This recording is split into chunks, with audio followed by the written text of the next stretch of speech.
제가 지금 계속 정리를 해 나가고 있는데 한 5주에서 6주 가까이는 이 레위기와 히브리서에 흐르는 예수 그리스도의 십자가의 복음에 대해서 계속 나누게 될 것 같은데 제가 욕심을 부려서 보통 7페이지, 8페이지 수요일은 9시까지는 한다 나는. 근데 지금 습관을 아주 이상하게 들여놓으셨잖아요.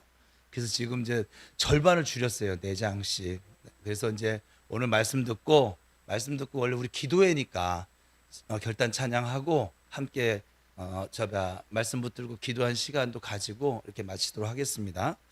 우리는 지난 시간에 레위기의 피를 볼 때마다 레위기에는 피 얘기가 많이 나오는데 피의 복음인데 이 피가 갈보리 언덕에 오르신 예수를 향해 흘러가고 있다는 것을 기억하는 거. 레위기 읽을 때 그리고 히브리서의 설명을 들을 때마다 히브리서를 읽을 때마다 레위기가 이것을 말하고 있었구나 라고 연결시킬 줄 아는 거.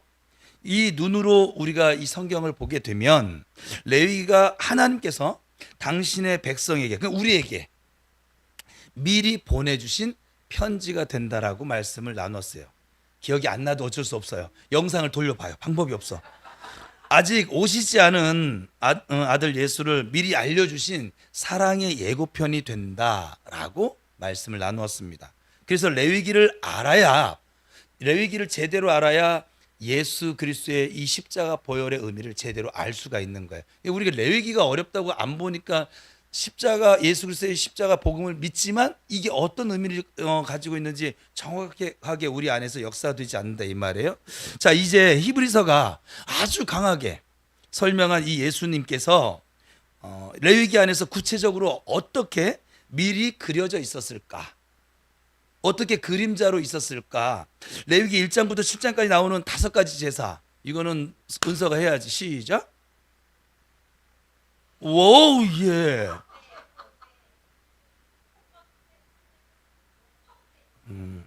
네, 순서는 틀렸어요. 예. 그래도 이렇게 느없이 물어봤는데도 하는 거 보면 제사 5가지 제사는 다 맞았어요. 레위기에 우리 이 5가지 제사 이것은 너 때문에 하도 헷갈렸잖아 지금.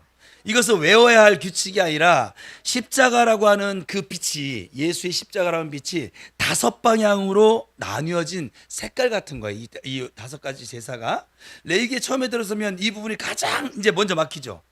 1장부터 번제, 소제, 화목제, 속죄제, 속건제 막 이름도 낯설어. 왜냐면 우리나라에서 이거 쓰는 단어가 아니니까 순서도 복잡해요. 그리고 각각 어떻게 드려야 하는지 그 규정이 아주 세세하게 좀 이어지거든요. 그래서 이걸 읽다 보면 속도가 점점 느려지고 결국은 대충 눈으로 이렇게 뛰어넘어가게 되고, 근데 오늘 여러분에게 자유를 줍니다. 이것을 외우려고 하지 마세요. 이제 박은서 집사는 이미 이걸로 성경 퀴즈에서 MVP 1등을 받았던 사람이라 제가 확인을 시키는 것이고, 그래도 보세요. 이게 몇 년 전인데도 지금까지 써먹잖아요. 그죠? 근데 외우려 하지 마세요. 이 5가지를 모두 기억하지 않으셔도 됩니다.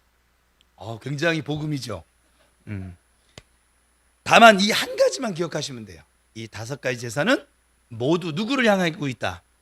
예수 그리스도를 향하고, 정확하게 얘기하면 예수 그리스도의 십자가를 향하고 있다. 이걸 기억하세요. 이 5가지 제사가 모두 예수님이 향하고 있었다는 걸 꼭 기억하세요. 하나의 빛이 우리가 프리즘을 통과하면 여러 색깔로 나뉘어지잖아요. 이 레위기의 5 제사가 꼭 예수 그리스도는 하나의 빛이 5방향으로 나뉜 것 같은 것이에요. 각각 다른 각도에서 십자가를 보여주고 있었던 것이죠. 자, 이제 첫 번째 번제입니다. 기억 안 하셔도 된다 그랬어요. 듣고 잊어버리세요. 이런 설교자가 없잖아요. 그죠? 1장입니다. 레위기 1장에 번제가 나와요. 짐승을 통째로 불에 태워서 하나님께 드리는 제사예요. 전부 태워드립니다. 남는 것이 없습니다. 이 번제는. 이것을 십자가에서 예수님께서 어떻게 그리고 있습니까? 예수님 십자가에서 자신을 내어주실 때 물과 모든 피를 다 남김없이 쏟아 주셨습니다. 남기신 것이 없었어요. 전부를 드리셨어요. 영광도 능력도 목숨도 모두 드리셨습니다. 그래서 번제는 그 전적인 자기 내어줌을, 예수 그리스도의 자기 내어줌을 미리 그려놓고 있었던 것이죠. 오늘 우리를 향한 예수님의 사랑이 어느 정도일까? 나를 향한 하나님의 사랑이, 우리 찬양했는데 어느 정도일까 물으신다면 번제를 보세요.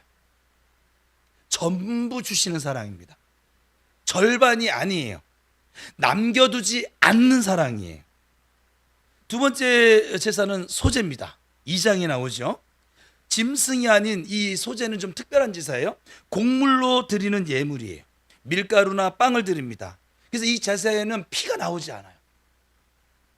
유일하게 피가 없이 드리는 제사가 소제입니다. 그럼 이것은 무엇을 또 나타내고 있을까요? 예수님께서는 하나님의 아들이시지만 우리처럼 육신을 입고 인간으로 오셔서 사셨습니다. 밥을 우리처럼 매운탕을 드셨고, 제가 성지순례 갔을 때 그 갈릴리 호수 그 베드로 물고기를 팔아요. 우리 한국 사람들이 너무 좋아해요. 거기서 그 고기를 먹어요. 예수님도 드셨겠다고. 보세요. 보리떡 2개와 5개와 물고기 2마리. 그때 주식이 그 호수에서 나는 물고기였던 것 같아요. 지금 그렇게 보면. 어쨌거나 매운탕도 드셨고, 우리가 오늘 저녁에 먹었으니까 밥도 드셨고, 또 우리처럼 피곤도 하셨고, 그리고 목수가 의 가정이 태어나셔서 목수의 손으로 일도 하셨습니다. 그러니까 예수님의 일상의 삶 자체가 하나님 앞에 완전한 순종이었던 거예요. 단 한 번도 죄가 없으셨던 그 삶. 소제는 그 예수 그리스도의 완전한 인간의 삶을 미리 그려놓고 있었던 것이지요. 피 흘리기 전에 살아가는 것 자체로 그거 이미 하나님께 드려지는 삶. 이걸 오늘날 우리에게 적용하면 예배자의 삶. 성전문을 나가서 예배가 끝나고 나갈 때 예배가 끝난 것이 아니라 그때부터 진짜 예배자의 삶이 진행된다라고. 그래서 여러분 걸어다니는 하나님의 제사장, 하나님의 성전, 하나님의 얼굴, 하나님의 편지, 이렇게 말씀을 드렸었어요. 세 번째는 화목제예요. 제가 우리 교회에서는 레위기 강의하면서 5가지 제사 중에서 가장 좋아하는 제사라고 했어요. 지금 현재, 처음 예수 믿을 때는 번제가 가장 좋죠. 레위기 3장이에요. 이 제사는 좀 특별해요. 제사를 드린 후에 드린 자와 제사장이 함께 나눠 먹습니다. 그 제물을 나눠 먹는 제사예요. 그래서 이 화목제는 뭐냐면 관계 회복의 제사예요. 죄는 하나님과 나 사이를, 인간 사이를 갈라놨어요. 그렇죠? 근데 화목제는 그 갈라진 사이를 다시 붙여놓는 제사가 화목제예요.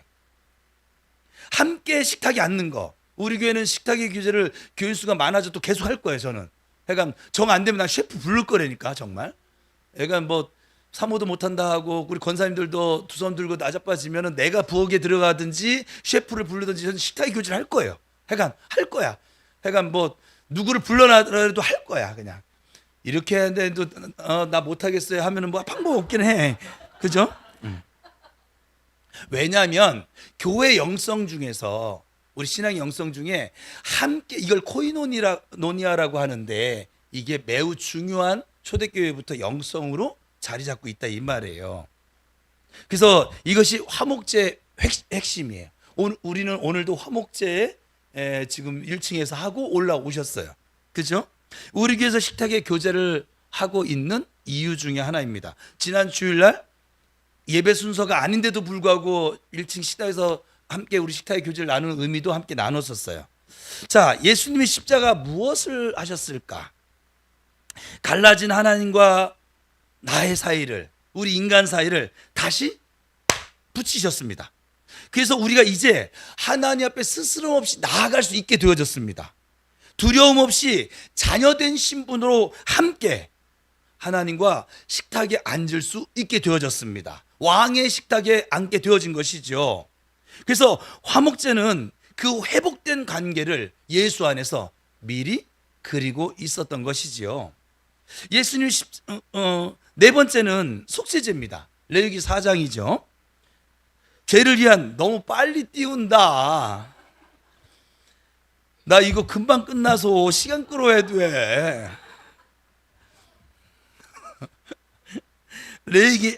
이 속죄제는 레위기 4장에 나오는데 죄를 위한 말 그대로 속죄, 죄를 위한 제사예요. 그래서 이거는 피를 흘립니다.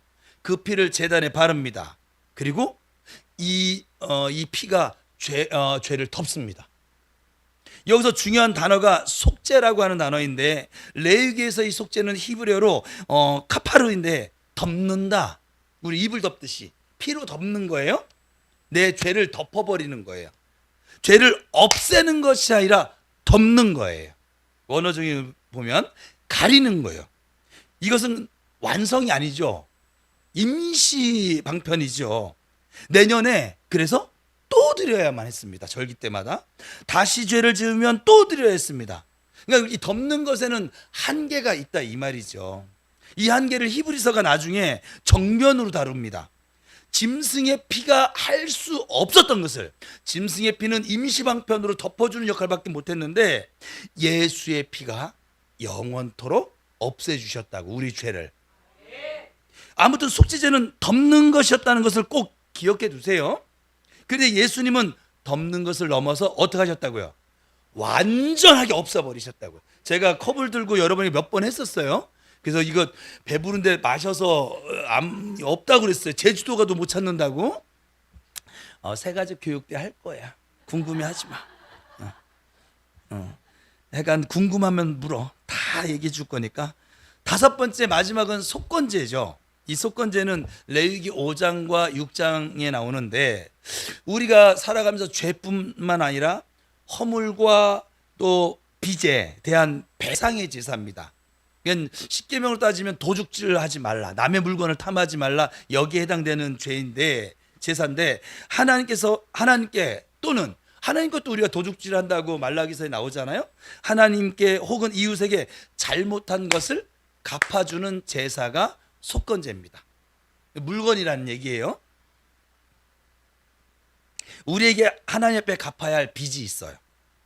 우리가 지은 죄, 우리가 무너뜨려 버린 거룩함, 그리고 우리가 어긴 하나님과의 무수히 많은 언약들이 있는데 그 언약들, 이것은 우리가 갚을 수가 있어요, 없어요?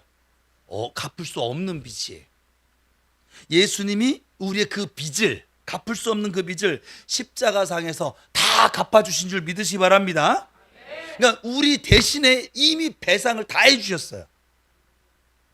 속건제는 우리가 갚을 수 없는 빚을 예수님께서 나 대신 모두 갚아주셨음을 미리 그려놓고 있었던 것이지요.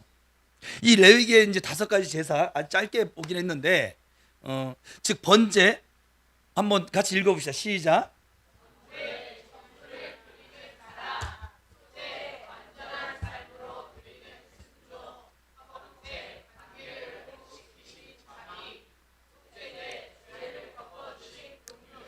속건제, 우리의 빚을 대신 갚아주신 은혜. 그러니까 이 5가지가 모두 한 분 예수 그리스도를 향하고 있었던 것이지요. 이 5각도가 모두 예수님의 십자가를 가리키고 있었던 것입니다. 그래서 그 제단 위에 불이 타고 있습니다. 연기가 막 하늘로 올라갑니다. 피가 제단 막 모서리에 뿌려집니다. 그 냄새, 그 소리들, 그리고 그 무게, 하나님은 그 모든 제사 드리는 장면에서 장차 예수 그리스도께서 십자가에서 흘리실 피를 보고 계셨던 것이지요. 구약의 그래서 모든 그림자는 신약에서 예수님의 보혈이라고 하는 실체로 완성되어집니다. 우리가 예배 드릴 때마다 십자가 보혈의 공로를 의지하라고 하잖아요. 그게 그런 의미인 거예요. 지금까지 레위기 5제사의 비밀을 아주 간략하게, 우리 교회는 사실 하나하나 우리 번제 가지고 사주했어요. 사주하다가 지금 이제 끊어졌잖아요. 이제 또 좀 제정신 돌아오면 다시 소제부터 또 이어서 가볼게요. 자세하게, 지금 이제 아주 간략하게. 이 5색깔 중에서 지금부터 우리가 가장 오래 머물 장면이 하나 있어요. 저는 오늘 이제 이 말씀을 나누려고 그래. 제가 이 말씀을 준비하다가 목양실에서 눈물이 났다는 거예요. 왜냐하면 저는 이제 상상을 잘 하잖아요. 상상으로 그 장면이 묘사가 되어졌고 저한테 확 들어와서 내가 지금 저렇게 날고 있구나. 저렇게 날기 위해서 예수님의 피가 내 온몸을 다 적시고 있구나. 예수의 피가 나를 온몸에 적셨기 때문에 내가 이렇게 자유로이 날 수 있는 새가 되어졌구나. 이것을 함께 나누려고 그래요. 레위기 14장에 보면 오늘 본문 읽은 본문인데 나병 환자의 정결 예식이 나와요. 그냥 오늘 읽을 때도 어렵지요. 뭔 말인지 모르겠고, 이 나병 이야기를 시작하기 전에 먼저 나병이 성경에서 무엇을 뜻하는지 잠깐만 좀 생각해 봤으면 좋겠어요. 나병은요, 단순한 피부병이 아니었어요. 이 나병에 걸린 사람은요, 이 우리 공동체에서 쫓겨나야만 했습니다. 자기의 의지와 상관없이. 그리고 성문 밖으로 나가야만 했습니다. 사람들이 모인 곳에 결코 들어올 수가 없었습니다. 가족도 볼 수 없었고, 자기 옆에 지나가는 사람이 있으면 멀찍이 서서 소리쳐야 했습니다. 부정하다, 부정하다. 자기 자신을 보고 그렇게 소리쳐요. 자기 입으로 자신이 부정하다라고 외쳐야만 했었어요. 이게 나병 환자예요. 자기 이름이 자기 인생에 지워지는 삶이에요. 그리고 자기가 소속되어져 있던 그 공동체, 가족, 이 소속이 없어지는 삶이에요.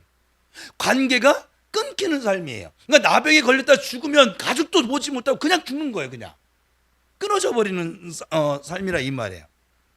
그래서 성경에서 이 나병은 죄의 상징으로 등장을 합니다.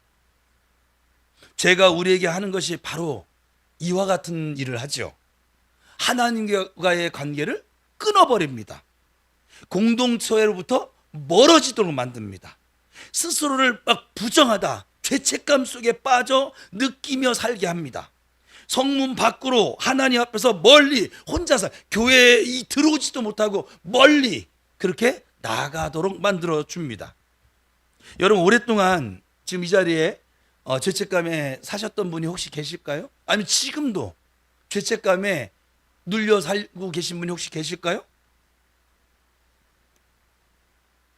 그렇죠. 우리 교회는 전부 다 뻔뻔하니까. 내가 이런 꼴로 하나님 앞에 나가도 될까 싶어서 기도 자리에서도 멀어지신 분이 혹시 계시지는 않을까요? 교회 문 앞에 서 있다가 교회 오려고 하다가 발걸음을 돌리신 적은 없을까요? 이 죄책감 때문에? 그 자리가 바로 성문 밖이었던 것이죠. 나병 환자가 서 있던 바로 그 자리인 거예요. 그러면 이 레위기 14장은 그 나병 환자가 다시 정결하게 되는 날에 예식을 기록하고 있는데, 어떻게 정결인지 그 순서를 보면 이게 은혜인 거예요. 제사장이 먼저 움직입니다. 모든 제사는 그 제사 드리는 그 사람이 움직이는데 이 제사장이 먼저 움직입니다. 성막에서 나옵니다. 성 안에서 성문 밖으로 나병 환자가 있는 곳으로 제사장이 나옵니다. 그러니까 제사장이 먼저 그 환자에게 다가온다는 거예요. 모든 사람들이 지금 다 떨어져 있는 이 시점에 이 장면을 보면 보통 부정한 사람이 정결한 곳을 보세요. 우리 전주교 보면은 죄진 사람이 고해성사를 하지 신부가 죄진 사람한테 가가지고 고해성사를 받고 그러지 않잖아요. 그렇죠? 근데 여기서는 순서가 뒤집힌 거죠. 정결한 제사장이 먼저 부정한 자가 있는 곳으로 나아가 주는 거예요. 먼저 움직이는 건 제사장이라는 거예요. 바로 예수님께서 육신을 입고 이 땅에 오셔야만 했던 이유입니다. 우리가 주님께 나아갈 수가 없어요. 그래서 그 하나님이신 예수님이 우리에게 먼저 다가오실 수밖에 없었던 것이죠. 거룩하신 분이 이 죄인들이 있는 곳으로 먼저 찾아오셨던 거예요.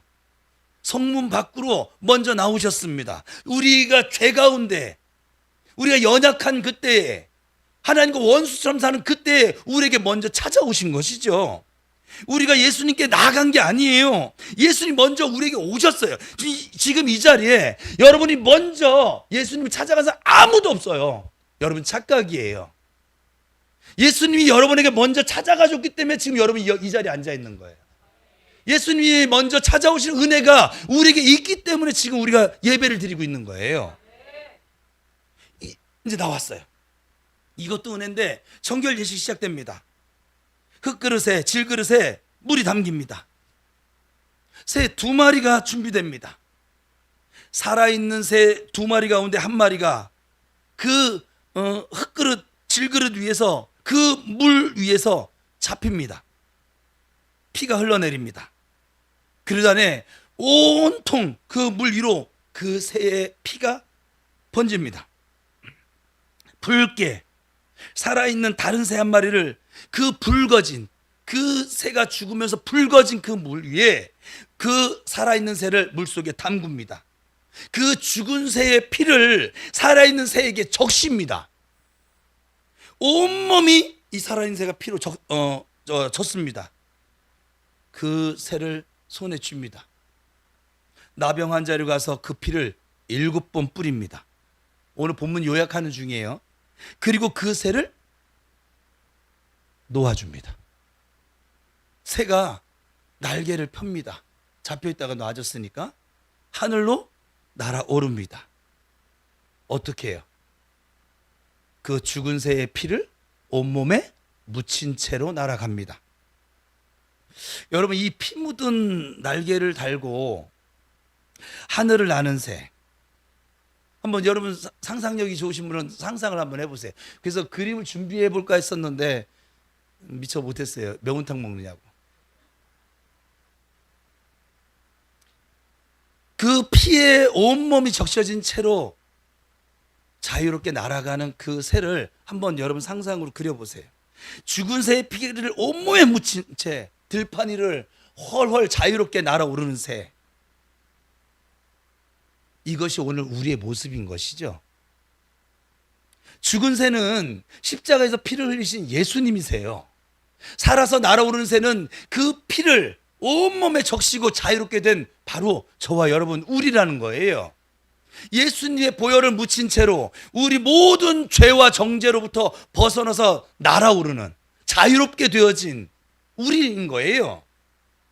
하나님은 레위기 14장에서 수천 년 뒤에 십자가에서 일어날 그 장면을, 이 복음의 장면을 이미 레위기에서 이렇게 미리 그려놓고 있었던 것이지요.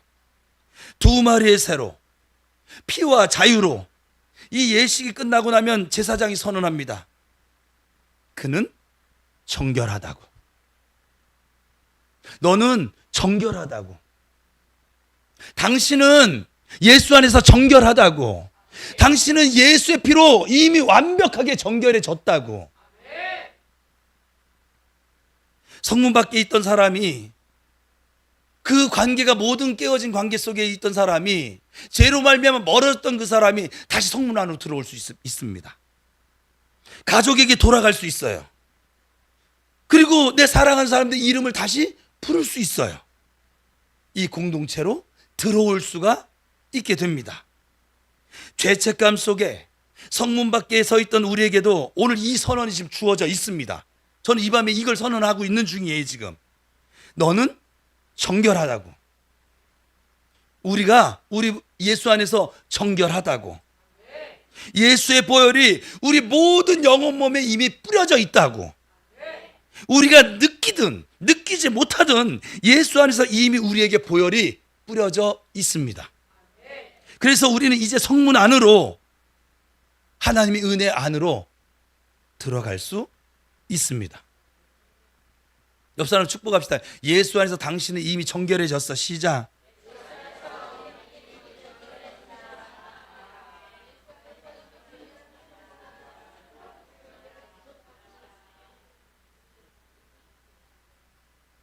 이게 복음이에요. 이게 십자가의 복음이에요. 지금 제자 훈련을 하고 있는데 바울 서신의 거의 절반 가까이는 뭐냐면 이 복음에다가 그래도 술은 먹지 말아야지, 그래도 담배는 피지 말아야지, 그래도 욕은 하지 말아야지, 그래도 주일은 지켜야 될 거 아니야, 자꾸 율법주의를 가지고 오는 거예요. 이 예수 그리스도께서 십자가에서 나를 위하여 완벽하게 정결케 하신 이 복음의 자유를 다시 우리는 죄짐을 지어주는 거예요. 새벽기도 빠지면 권사도 아니야.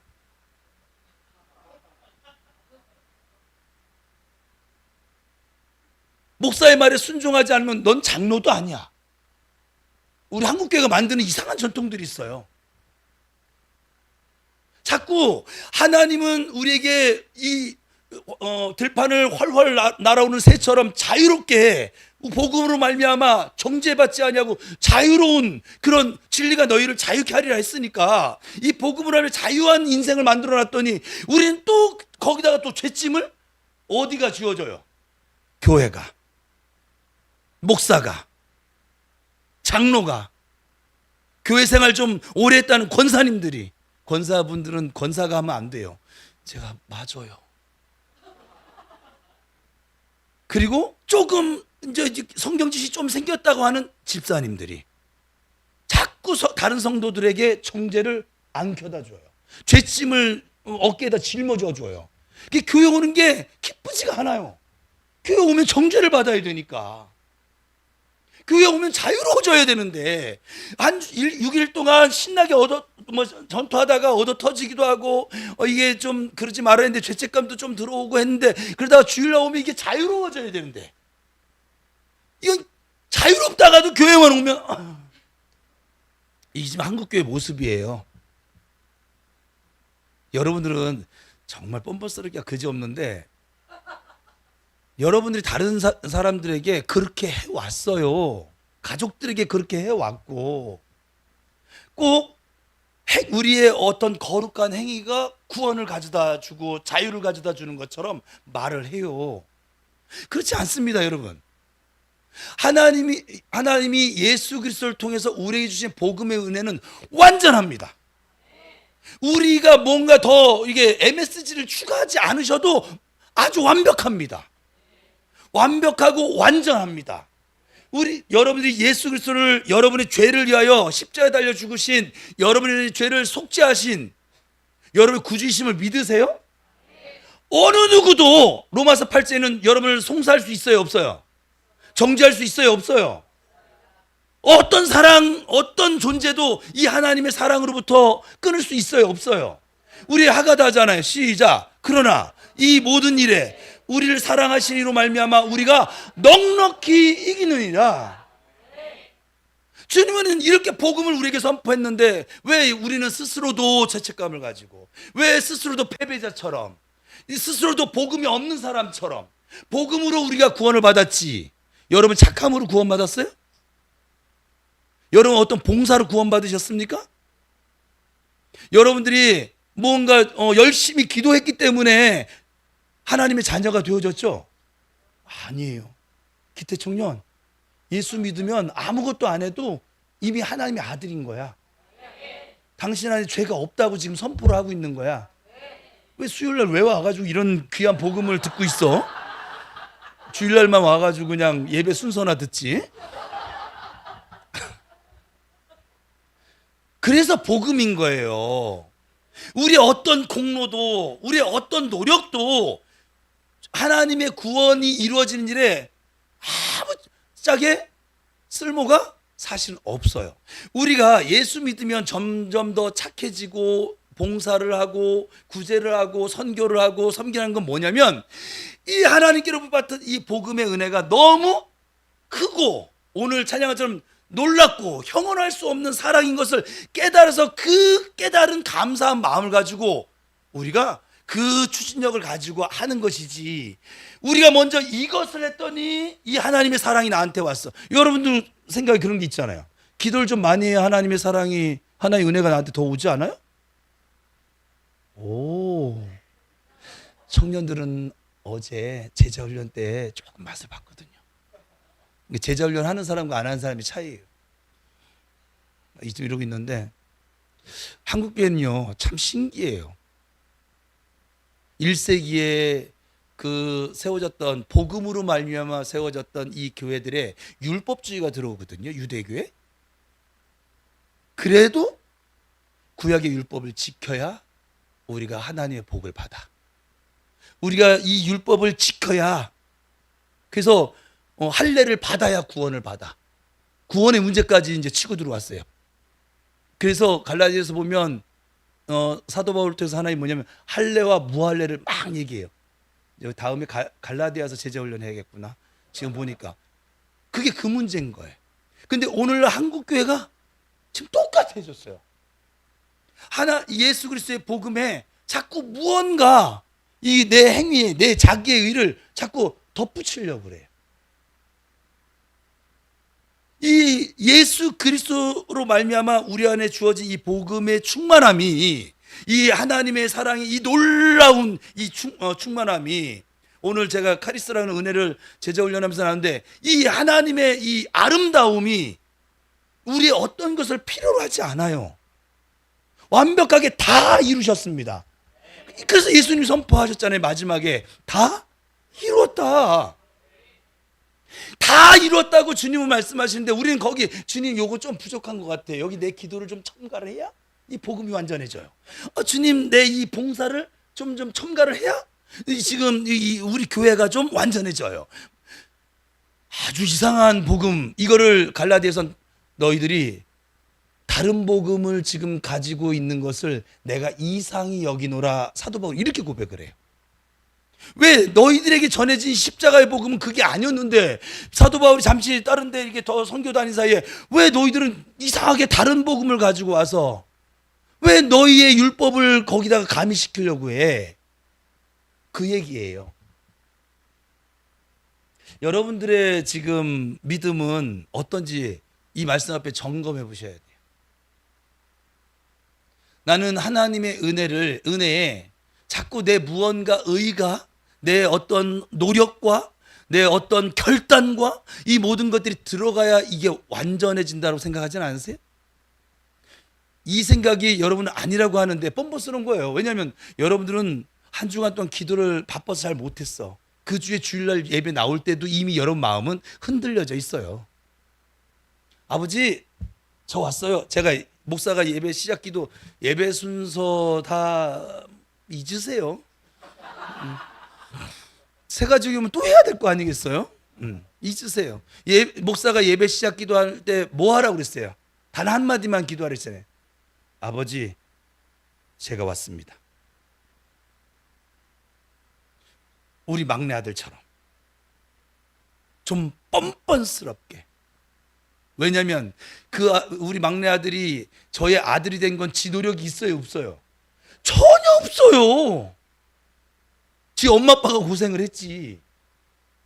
또 이러면 또 여자들이 또 속상하죠. 엄마가 많이 고생했지.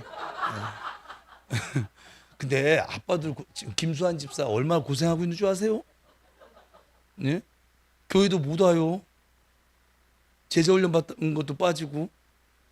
약간 엄마 아빠가 고생해서 그가 생명을 얻었고 이 세상을 보았고 그리고 약한 시절을 견뎠고 자라주는 거예요. 그래요, 안 그래요? 우린 자꾸 지 혼자 큰 줄 아는데 아주 커다란 착각입니다. 꼭 그와 같아요. 우리가 예수 안에서 예수의 생명으로 새로운 피조물이 되고 하나님의 자녀가 되어졌다라고 하는 것은 내가 한 일이 일도 없어요. 전적인 하나님의 은혜입니다. 그래서 이것을 선물이라고 주님은 에베소 2장에서 말씀하고 있는 것이고요. 그래서 너희들이 누구든지 선물로 이 믿음을 받았으니까 다른 사람의 믿음을 폄하시키면 돼요, 안 돼요? 이 믿음을 가지고 자랑하면 돼요, 안 돼요? 안 돼요. 제가 설교 시간에 믿음은 정확히 얘기하면 믿어지는 것이라고 저는 정의를 내렸어요. 내가 믿고자 해서 믿어지면 다 잘 믿죠. 그죠? 그쵸, 박은수 집사님. 믿음이 막 사도 바울 정도 가 있고 싶지 않으세요? 마음으로는? 봐요. 누구든지 교회 다니는 사람 치고 그렇지, 나는 교회 그냥 적당한 믿음 가지고 그냥 적당하게 다니고 싶어, 이런 사람이 있을 수도 있겠죠. 있더라고요. 목회하다 보니까 신기해요. 그냥 종교 액세서리 하나 정도로 종교란에 기독교라고 쓰고 싶어서 다니는 사람이 있더라고, 실제로. 근데 진짜 믿음을 가진 사람들은 어때요? 믿음이 담대해지고 거룩하고 흠이 없고 온전한 예수님의 장성한 분량과 이르기를 원하시는 분 아멘. 보세요. 내가 믿고자 해서 그게 다 생겨진다 하면 여기 다 바울 같은 믿음이 돼 있죠. 그렇지 않을까요? 근데 이 믿음은 선물이거든. 믿어지는 거거든. 그래서 자랑할 것이 있다 없다? 다른 사람과 비교할 이유가 있다 없다? 없다. 하나님이 각자의 형편에 맞게 때를 따라서 알맞게 그 믿음을 계속 주시고 계시다. 그래서 우리는 안 자라는 것 같지만 믿음이 자라나고 있다. 그리스도의 장성한 분량까지 우리의 믿음이 예수 안에 자랄 줄로 믿습니다. 하나님은 이미 오래전에 이것을 준비해 두셨어요. 나병 환자를 위한 정결 예식안에 죄인인 우리를 위한 예수 십자가의 복음을 숨겨 두었던 것이죠. 우리가 바로 그 새입니다. 피를 묻힌 채로 들판 위를 훨훨 자유로이 날아가는 바로 그 새입니다. 제가 그 새입니다. 제가 준비하다가 그 들판 위에 막 저는 이제 노을까지 첨가했어요. 제 상상에는 우리 애국 가는데 보면은 이렇게 노을 질 때 새들이 막 무리지어서 가잖아요. 부평 우리교회 성도들이 전부 다 이렇게 V자 형태 해가지고 이렇게 이 피를 다 묻힌 채로 이렇게 막 이게 날아가는데 거기 내가 있더라고요. 나를 이렇게 자유롭게 이 자유로운 복음을 주시기 위해서, 영원한 생명을 주시기 위해서, 저 자꾸 나를 정죄하는 마귀로부터 나를 승리하는 삶을 살게 하기 위해서 예수님이 온 몸과 피를 다 쏟아서 그걸 내 머리부터 발끝까지 다 적셔 주셨구나. 저놈들이 함부로 나에게 까불지 못하도록 이렇게 덮어주셨구나. 그 은혜 때문에 내가 지금 이렇게 자유로이 목회를 하고 있고 날아오르고 있구나. 그게 그냥 묵상되어졌어요. 왜냐면요, 저도 이렇게 목회를 하다 보면 사람이니까 또 교만한 마음이 올라오기도 하고, 이렇게 약간 열심히 하니까 또 이렇게 되고, 또 순종하니까 자꾸 내 의를 자꾸 하나님이 하신 일에 뭐 하려고 그래요? 섞으려고 해요. 희석시키려고 그래요. 그 시도가 내 안에 있다는 것을 또 발견하는 거예요. 입술로는 나는 머슴 목회합니다 라고 하고 있지만 무슨 머슴이 자기 주장이 있어요. 주위가 목사님 이것 좀 하세요. 네 하고 가요. 그게 모습이지. 응? 우리 정은우 청년이 목사님 내려가세요. 이 쓰레기 좀 가지고 좀 갖다 버려주세요. 네 하고 갖다 버려줘야 그게 모습이지. 저기 청년 따위가 목사님한테 이게 어떻게 모습 목회예요? 여러분, 보혈의 능력은요 앞으로도 아무리 강조해도 사실 지나치지 않습니다. 왜냐하면 우리의 존재 자체가 보혈로 출발을 했기 때문에 그래요. 우리 모두 먼저 우리에게 찾아오셔서 십자가 보혈로 우리를 덮어주시고 모든 죄로부터 우리를 정결케 하셔서 자유케 하신 그 예수 그리스도의 십자가의 은혜를, 또한 하나님의 자녀된 권세를 누리며 살아가시기를 주님의 이름으로 축원합니다. 함께 우리 여러분의 소리로 고백하며 기도하겠습니다. 시작. 사랑하는 하나님 아버지, 우리는 성문 밖에 혼자 서 있던 나병 환자와 같은 존재였습니다. 그런데 주님이 먼저 우리에게 나오셨습니다. 예수의 보혈로 우리를 정결하다고 선언해 주심에 감사합니다. 오늘 이 선언이 우리 마음 깊은 곳에 닿게 하여 주옵소서. 예수님의 이름으로 기도합니다. 아멘.